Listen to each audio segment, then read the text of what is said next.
Bien, en el presente video vamos a ver cómo se comporta un capacitor en corriente alterna. Vamos a cambiar esta palabrita de acá, que no es continua, sino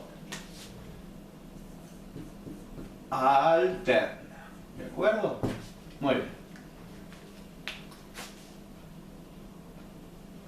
En corriente alterna, como sabemos, la corriente alterna está cambiando de polaridad permanentemente, lo mismo que de valor, ¿verdad? ¿Qué creen ustedes que va a ser un capacitor en una corriente de estas características?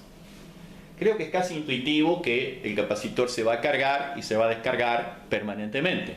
Es decir que cuando esta polaridad es la polaridad instantánea, positivo a la izquierda, negativo a la derecha, el capacitor se carga con esta polaridad. Y mientras tanto circula esta intensidad de carga. Luego, cuando la tensión pasa por el punto cero, el capacitor se descarga sobre la fuente. Entonces tenemos esta corriente que es de descarga. Y después, cuando cambia de polaridad la fuente, o sea que queda negativo a la izquierda y positivo a la derecha, el capacitor se vuelve a cargar, pero ahora con polaridad contraria con respecto a la primera figura. Y este ciclo se repite, o sea, se carga, se descarga y se descarga nuevamente. Y esto sucede 2 veces por ciclo. Por lo tanto, podemos decir que un capacitor en corriente alterna se carga y se descarga permanentemente, a diferencia de corriente continua, donde una vez que se carga, permanece cargado hasta que, bueno, lo descargamos, ¿no? Pero lo desconectamos de la fuente, le conectamos una resistencia entre sus armaduras y lo descargamos. Pero si nosotros no efectuamos ninguna acción, el capacitor queda cargado y permanece cargado. ¿Bien? Acá tenemos las curvas del proceso de carga y descarga, ¿sí? Acá tenemos que en azul representamos la tensión del capacitor, acá vemos que se carga, y cuando llega en la práctica a la tensión de la fuente, entonces se considera que está cargado. Mientras tanto, la intensidad al principio es muy alta y luego va disminuyendo a medida que se va cargando el capacitor, porque ya el intercambio de electrones entre el capacitor y la fuente va siendo cada vez menor, ¿sí? Entonces la intensidad se va disminuyendo. En todo este periodo de aquí hasta aquí, el condensador permanece cargado y luego cuando se descarga, su tensión disminuye, lo mismo que su intensidad, pero como ahora tiene sentido contrario, la representamos como negativa. Entonces fíjense que cuando el condensador comienza a cargarse, al principio la tensión es muy pequeña, mientras que la intensidad es máxima, porque en ese momento, como el capacitor está descargado, hay un gran intercambio de electrones entre la fuente y el capacitor. Entonces podemos decir que cuando la tensión es mínima, la intensidad es máxima, en el momento que comienza a cargarse.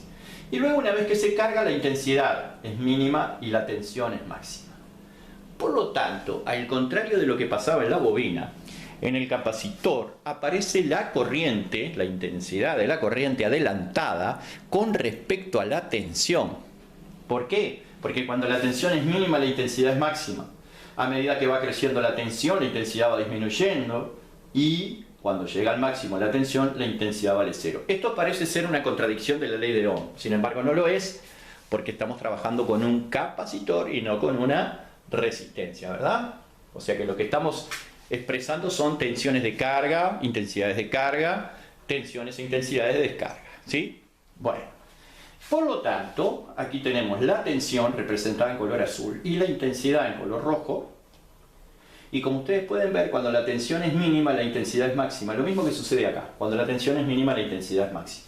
Entonces la intensidad queda adelantada, se considera adelantada un cuarto de ciclo con respecto a la tensión. Un cuarto de ciclo que también puede decirse 90 grados. Si nosotros representamos esto con fasores, que son vectores que giran en sentido antihorario, entonces tenemos la tensión como referencia en el eje horizontal, en la dirección horizontal, y aquí a 90 grados hacia arriba, o sea, en adelanto, tenemos la intensidad de la corriente, ¿sí? Esta es la representación fasorial. El ángulo de fasaje vale 90, por lo tanto el coseno de phi, es decir, el coseno de 90, vale 0. Observen que en corriente alterna siempre hay corriente en el circuito. Si bien la corriente nunca pasa a través del dieléctrico, Pero tanto en la carga como en la descarga hay un intercambio de electrones entre la fuente y el capacitor. O sea que si ustedes ponen un amperímetro por acá, pongamos, tanto en el proceso de carga como en el proceso de descarga, el amperímetro le va a marcar un valor de intensidad, que parece como que el capacitor condujera, pero en realidad el capacitor no conduce, sino que la corriente va de fuente a capacitor y de capacitor a fuente, ¿sí?